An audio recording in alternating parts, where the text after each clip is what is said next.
আল্লাহ পাক বলেন, কি মনে করেন হে নবী আমি জালিমদের কোনো খবর রাখি না? সবচাইতে বেশি খোঁজ খবর রাখি আমি জালিমদের ব্যাপারে। এই জন্য আমরা সামনে যারা আসি আমি আহ্বান জানাচ্ছি, খুব ভালোবাসি আপনাদের, সে যেই হোক, সামনে যারা চেয়ার পাবেন তারা আর যাই করেন বাংলাদেশে জুলুম করবেন না। এ জুলুম নিজের নফসের উপর থেকে শুরু, নিজের উপরও জুলুম করবেন না। নিজের উপরে জুলুম কি? অনেকের অর্থ সম্পদ, টাকা পয়সা, প্রভাব, প্রতিপত্তি, ক্ষমতা হয়ে গেলে তখন পাপ কাজ বাড়ায়।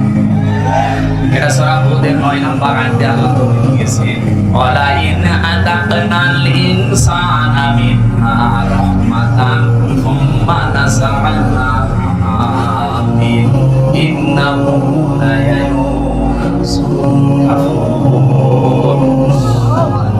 এই আয়াতের সারমর্ম এটা, কোন মানুষ যখন নিজের নফসের উপরে জুলুম আরম্ভ করে, আগে টাকা পয়সা, প্রভাব, প্রতিপত্তি ছিল না, অপরাধ করতে পারে নাই, এখন টাকা পয়সা, অর্থ সম্পদের মালিক আল্লাহ বানিয়েছে, এখন লাল পানি খায়।